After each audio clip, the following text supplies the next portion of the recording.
Con una muestra impúdica de indigencia intelectual e ignorancia histórica, los medios, políticos, comentaristas de todo el mundo llaman a Putin zar. No puede haber mayor aberración. Esto lo repiten desde la revista Argentina Noticias hasta la revista Time, pasando por la británica The Economist. Por empezar, un zar o monarca llega al poder por derecho, en tanto que un tirano alcanza ese poder en forma ilegítima. Así se ha delimitado desde la antigua Grecia la diferencia entre el monarca y el tirano. El origen del poder de Putin es absolutamente ilegítimo, ya que fue puesto por el dedo de su antecesor Boris Yeltsin.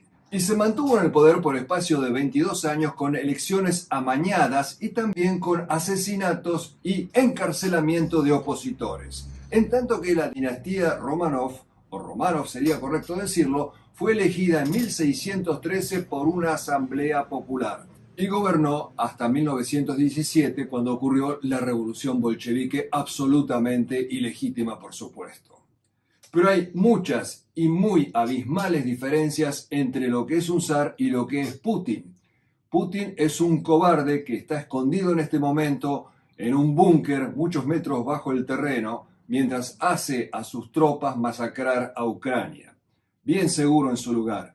La cobardía de Putin es patente desde el principio de su carrera. Al entrar en la KGB, la policía política, eligió especializarse en venenos. De todas las formas que tiene la KGB de asesinar, Putin eligió la más cobarde, la del envenenamiento. Los zares, por el contrario, siempre se destacaron por su valor.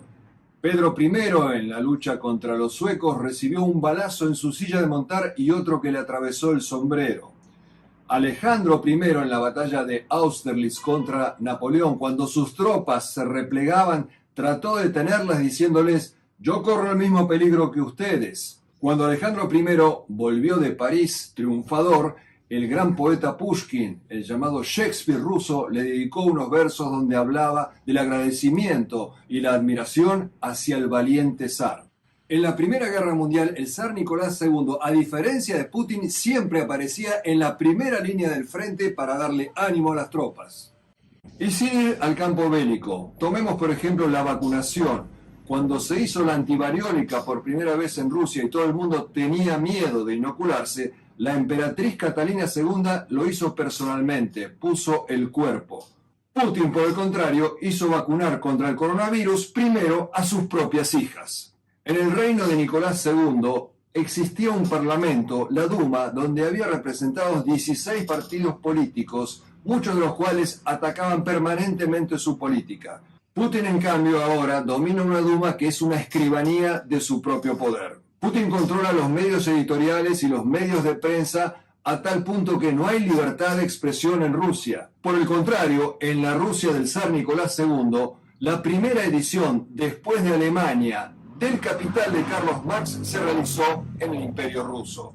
Y también, por ejemplo, se editaba el diario comunista Pravda legalmente a partir de 1912 en la Rusia del zar. Era una sociedad de derecho, era una sociedad abierta, no como es hoy la Rusia subyugada por Putin. Otra comparación: los zares despreciaban la riqueza y el lujo. El zar Alejandro III en su casa usaba pantalones de soldado remendados en varios lugares, haciendo ostentación de ese desprecio hacia el lujo. Cuando se produce la revolución de 1917, el gobierno provisional pone una comisión para estudiar las riquezas del zar. ¿A qué conclusión llegó esa comisión? El zar tenía un equivalente de $100.000 y su esposa, la zarina, un equivalente de $150.000.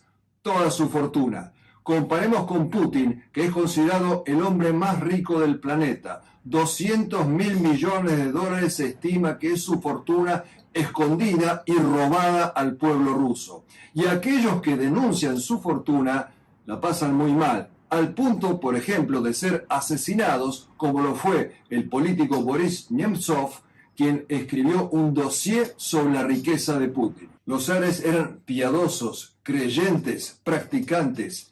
Putin, en cambio, lo único que hace es, por la galería, una vez por año, hacer alguna señal de la cruz mal hecha. Ni siquiera sabe persignarse. Como por ejemplo en este video, donde hace la señal de la cruz invirtiendo el orden. Los ortodoxos cristianos lo hacen de derecha a izquierda, y él lo hace de izquierda a derecha. Cuando da entrevistas a periodistas extranjeros, Putin no se preocupa en simular que es creyente. Por ejemplo, en una nota a Larry King, ante la pregunta de este si creía en Dios, Putin respondió: yo creo en el hombre. Y cuando la misma pregunta se la hace un periodista de la revista Time, le contesta solamente con esto: ¿y usted en qué cree? Además, Putin tiene como jefe de la Iglesia Ortodoxa oficial en Rusia a un agente de la KGB, como él, el patriarca Kirill. Y ese pseudo patriarca, Kirill Gundyaev, ha justificado los crímenes de guerra que Putin está realizando en Ucrania. Ya entrado su reinado, el zar Nicolás II fue arrastrado a dos guerras, la ruso-japonesa y la Primera Guerra Mundial. Pero en la primera etapa de su reinado, sus esfuerzos fueron dirigidos justamente a mantener la paz en el mundo. En 1898, él convocó a la primera conferencia de paz y desarme en La Haya, que funcionó hasta el año 1907 y de la cual posteriormente nació el famoso Tribunal de La Haya, la Liga de las Naciones y en definitiva luego las Naciones Unidas. De esa conferencia de La Haya surgieron muchas regulaciones tendientes a morigerar la crueldad y la destrucción de la guerra. Una de las propuestas de Nicolás II fue que no se bombardearan desde el aire objetivos civiles, y en esa época la aviación militar todavía estaba en sus pañales, es decir, que Nicolás II previó los terribles daños que a la población civil les podría ocasionar en el futuro esta nueva arma. Por esta iniciativa de convocar a la primera conferencia de paz y desarme del mundo, el zar Nicolás II y el diplomático ruso Fedor Martens fueron postulados al Premio Nobel de la Paz de 1901. Y hasta el día de hoy, en el Palacio de la Paz de La Haya, está el retrato del zar. Putin, en cambio, sin ningún remordimiento, masacra a la población civil con permanentes bombardeos en Ucrania. Y además lo hace con toda la simbología comunista. Los tanques que invadieron Ucrania llevan banderas rojas, porque Putin fue el gran resovietizador de Rusia. Putin mantuvo la momia de Lenin en la plaza principal del país, la Plaza Roja.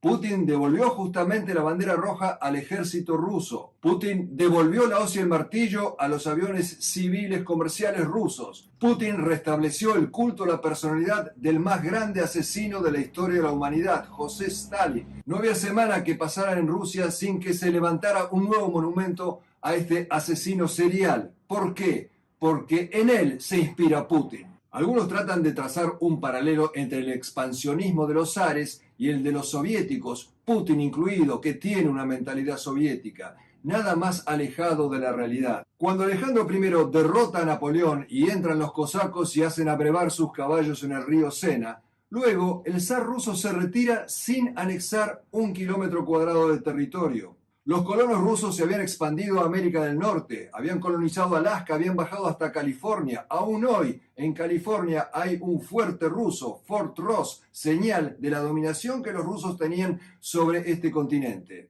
Y sin embargo, por no tener interés en esa expansión exagerada, el zar Alejandro II vendió Alaska por un monto simbólico. No le interesó tener presencia rusa en el continente americano. Putin sí. Lo ilustran sus lazos cada vez más intensos con Cuba, Venezuela, Nicaragua y su intento de entrar a América Latina toda, invitado por el gobierno de los Kirchner. El zar Alejandro III y su hijo Nicolás II impulsaron la industrialización de Rusia. Putin, en cambio, lo único que hace es explotar los recursos naturales, el petróleo y el gas. No le importa la Rusia del futuro, despilfarra sus bienes naturales ahora. No le importa Rusia, que vive en la miseria, tal cual se puede ver si uno se aparta apenas unos pocos kilómetros de esas grandes vidrieras que son San Petersburgo y Moscú. Todo esto se resume en que Putin de ninguna manera es un zar, sino más bien un antizar. En realidad, un tirano soviético.